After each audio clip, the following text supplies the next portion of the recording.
Bisa nyelam tapi bukan peselam. Bisa ngapung tapi bukan pelampung. Punya sirip kayak ikan hiu, tapi badannya jumbo kayak paus. Dibikinnya ramean sama berbagai ahli teknik dan desainer hebatnya lagi, dia patuh sama semua hukum. Tapi bukan hukum negara sih. Dan di video ini kita bakal bahas 2 di antaranya. Yang pertama ini punyanya Blaise Pascal. Prinsipnya bisa kita ilustrasikan pakai skema bejana berhubungan. Kira-kira begini, area ini adalah ruang tertutup. Menurut hukum Pascal, tekanan di dalam ruang ini tuh sama besar ke segala arah. Jadi, kalau permukaan 1 dikasih tekanan sebesar sekian, permukaan 2 akan dapat tekanan yang sama besar. Pada masih ingat kan rumus tekanan? Gaya dibagi luas bidang. Nah, hukum Pascal bisa ditulis dalam bentuk persamaan kayak gini.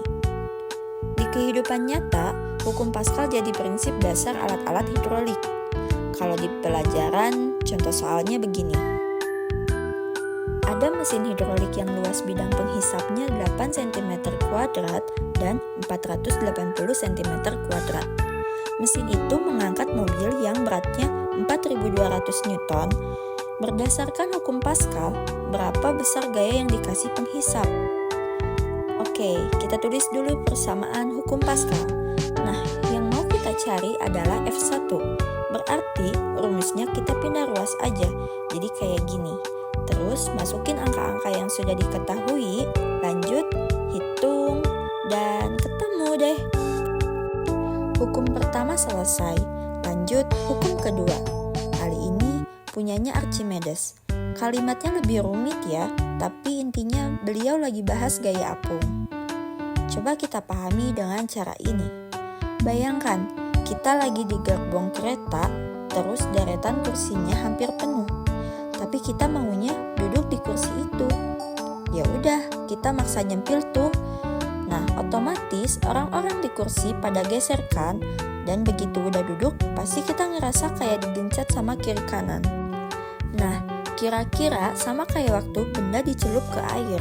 Benda itu otomatis ngegeser sekian volume air. Dan volume air itu bakal memberi gaya atau menekan benda ke atas. Jadi, bendanya mengapung. Dari mana kita bisa tahu besar gaya apung? Kita kalikan volume benda yang tercelup dengan massa jenis air. Lalu kalikan percepatan gravitasi.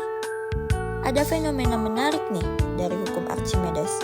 Kalian ngerasa gak sih kalau benda ditaruh di air jadi lebih ringan? Ini karena massa jenis air lebih besar dari udara. Kita udah tahu rumus besar berat benda sama dengan massa dikali percepatan gravitasi. Tapi kalau ditanyanya berat benda di air, carinya bisa dengan berat benda asli dikurang gaya apung. Contohin pakai soal kali ya. Misal, ada kotak kayu bervolume 1000 cm3, sedang mengambang di tengah kolam dan setengah bagiannya tercelup air, yang massa jenisnya 1000 kg per meter kubik. Kalau massa kotak kayu itu 5 kg, berapa berat kotak kayu di air? Seperti yang tadi dibahas, untuk cari berat benda di air, kita perlu tahu berat benda asli dan besar gaya apung berat benda asli. Rumusnya, massa dikali percepatan gravitasi. Nah, berat bendanya segini, sekarang cari gaya apung.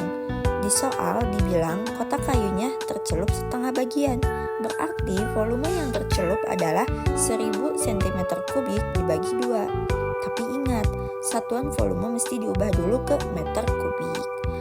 Kalau sudah, kita tinggal kalikan massa jenis air dikali percepatan gravitasi dan volume kotak kayu yang tercelup. Nah, gaya apungnya segini. Final step, tinggal kurangi berat kotak kayu dengan gaya apung. Ketemu deh berat kotak kayu di air.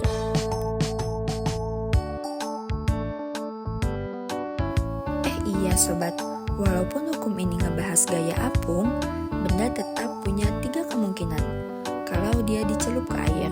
Pertama, pastinya terapung kalau massa jenis benda lebih kecil dari massa jenis zat cair. Kedua, benda akan melayang di dalam zat cair kalau massa jenis benda dan zat cairnya sama. Dan ketiga, benda akan tenggelam kalau massa jenis benda lebih besar dari massa jenis zat cair.